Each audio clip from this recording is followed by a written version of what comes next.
Hello and welcome back, dear teachers of Arellano University using the Learning Management System. So this is Dr. Edward Padama, and this time I received a request from our YouTube channel, so I'm going to show it to you under the video multiple choice exam using the Arellano University Learning Management System. So the request came from Mr. Adonis Gataselo, and it reads, "Hello po, Doc. Please discuss how to create a true or false type of examination from the LMS."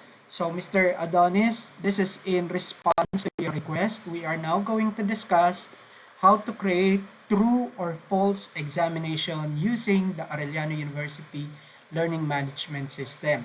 So, without further ado, let's go to your LMS. So assuming that you are already inside your specific subject, you go to a specific term. So in this case, I'm going to use this sample term, which is prelim.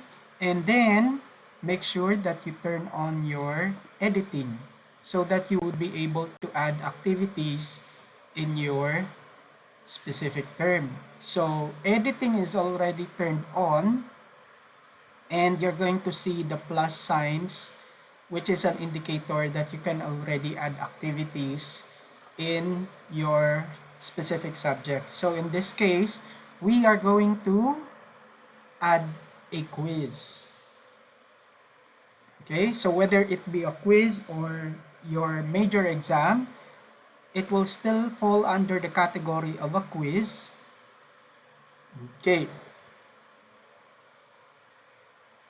Okay, the system or the Wi-Fi connection is a little bit slow. That's why we are getting delay.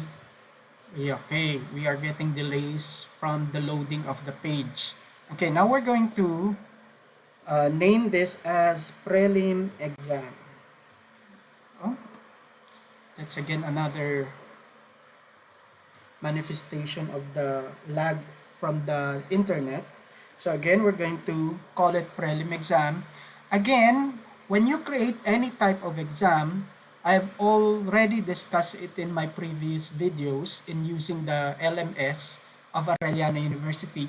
It will always be composed of two parts. This first part, the first menu and the first setting that you will be uh, using will be for the uh, environment of the quiz. So this includes the duration of the quiz, how long will the quiz be, and if you're going to add restrictions to the quiz, including this part is for, again, instructions on how to answer the exam. Most there are teachers that always use this space as the part where they will put the questions. Again, no, this is for the instructions or the general instructions that you will give for your exam.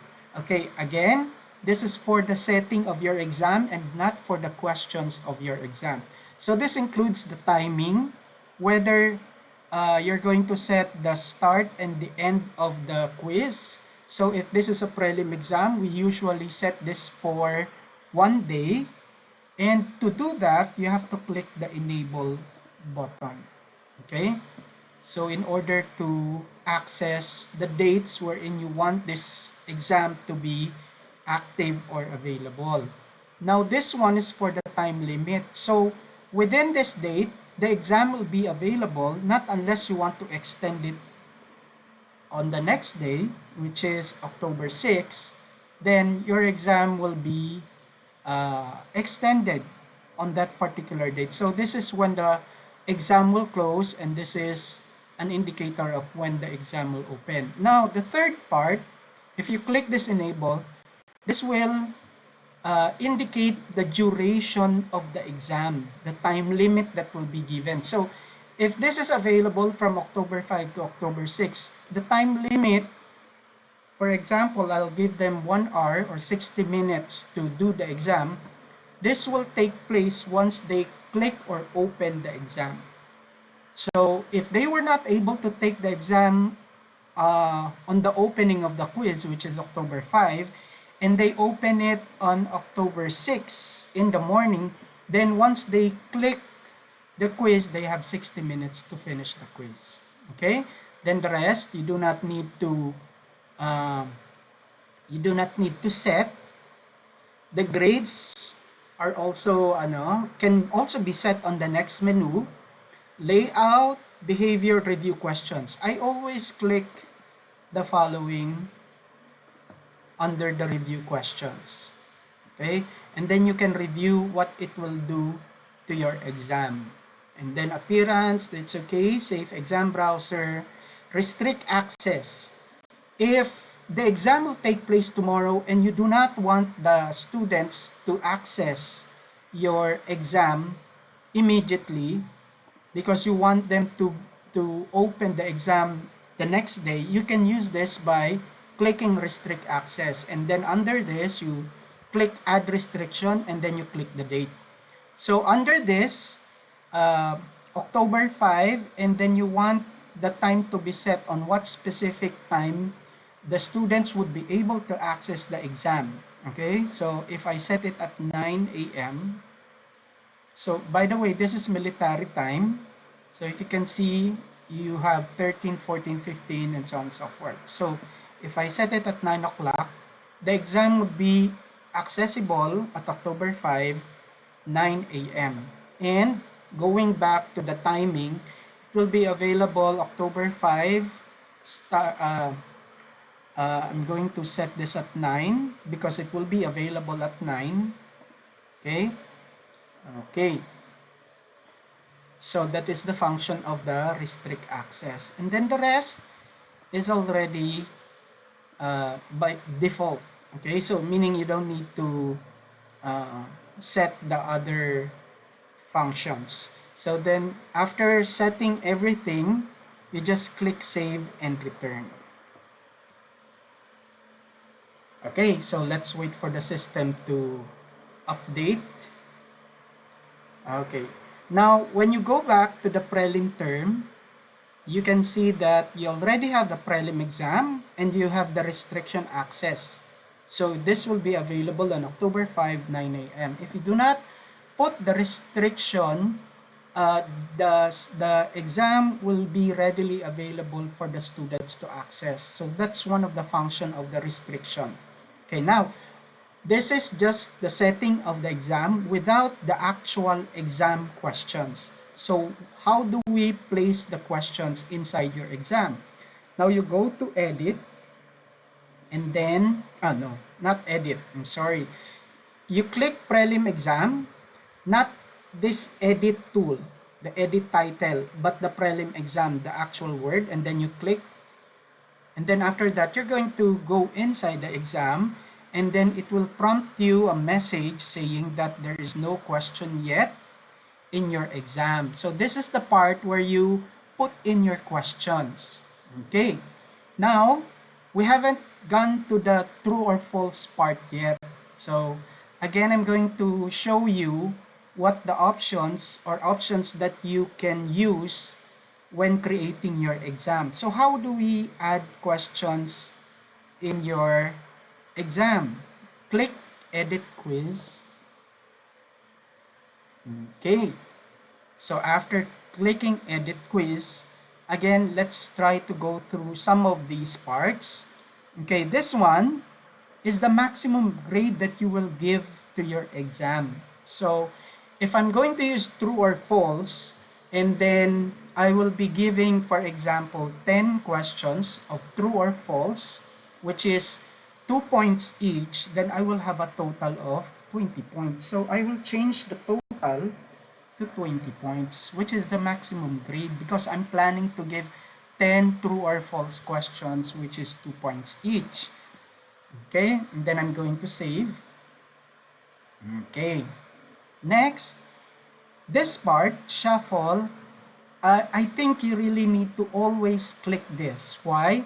Because this will at least minimize the possibility of uh, questions being given at the same sequence or arrangement to all of your students. So if you click shuffle, your questions will be shuffled in their sequence, or will be shuffled in another sequence given to another student.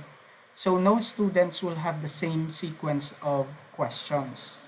I know it is not a deterrent in giving exam and giving minimizing the possibility of the students cheating or passing questions, but at least they'll be able to um, be deterred and be distracted. So instead of asking their classmates, they can just focus on their questions and try to solve it even without asking their classmates.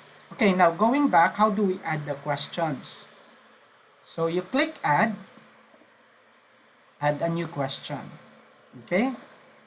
And then on this part, you can already see that there are various types of exam that you can use. So since we were requested on how to do the true or false type of exam, we're going to choose true or false. So aside from this, you have multiple choice, matching type, essay, calculated, multiple choice for mathematics, statistics, and so on and so forth.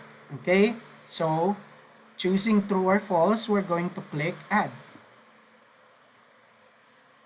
Okay.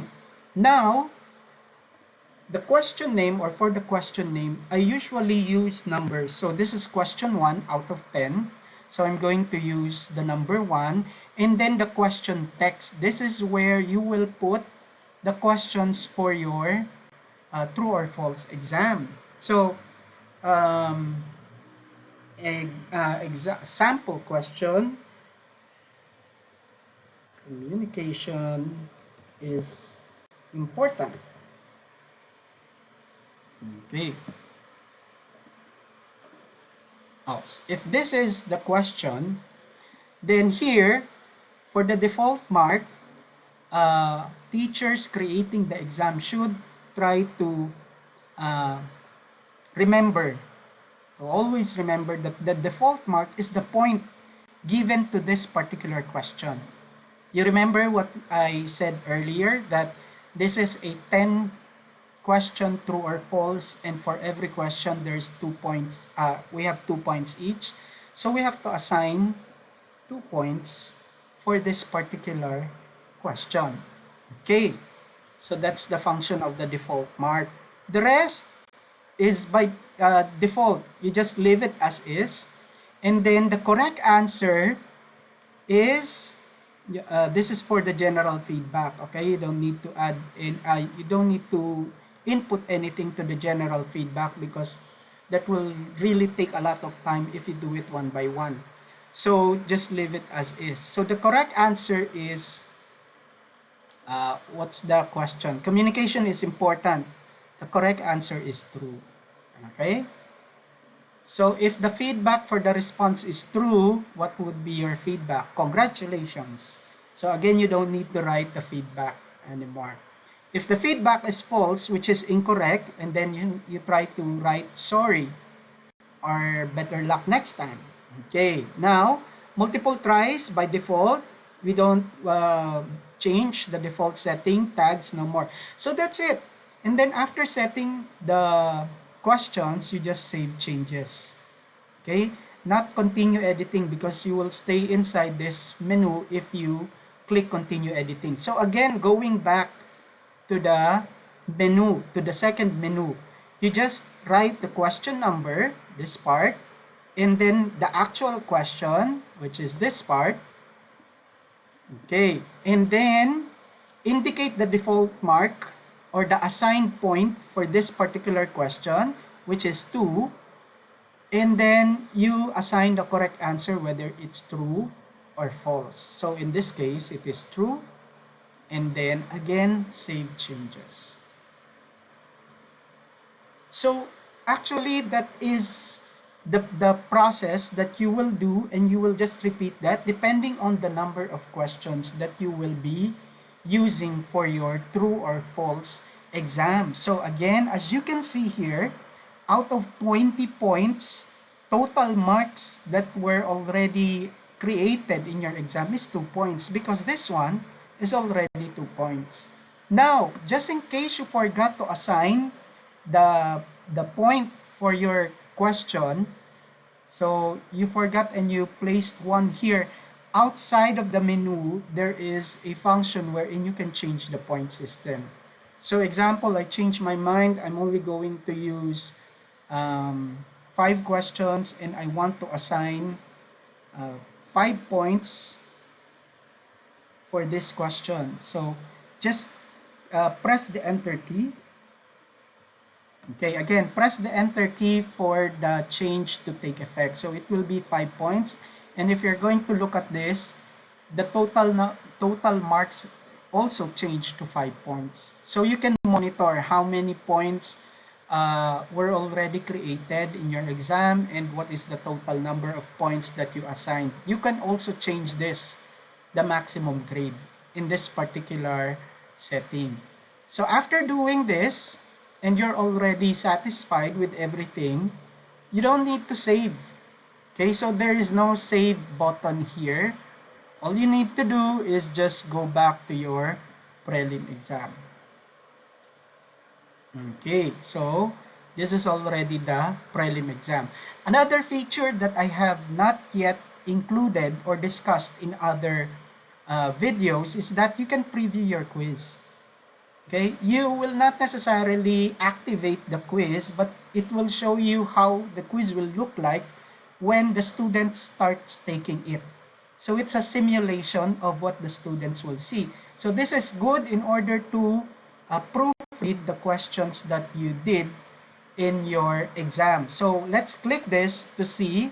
So this is just an attempt based on the message that is given. So start attempt, since you're the teacher, this will not be recorded, but this is just a simulation.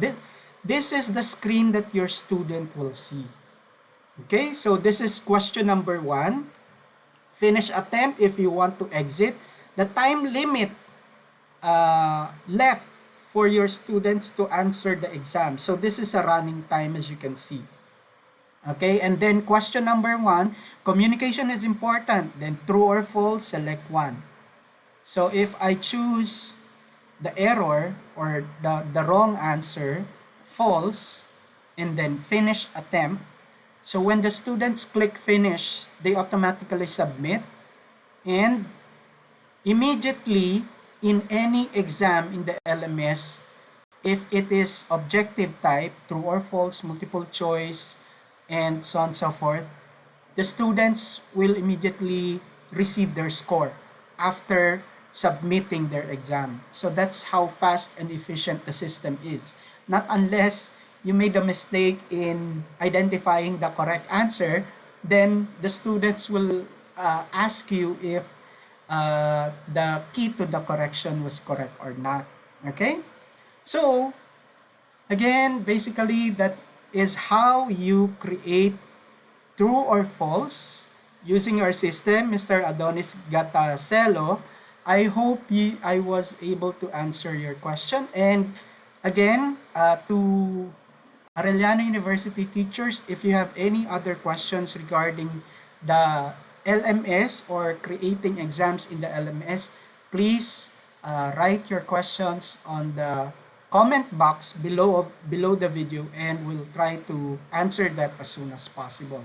Again, this is Dr. Edward Padama. Thank you for staying with me, and I hope to see you again on our next video. Stay safe, God bless, and see you on the next video. Goodbye.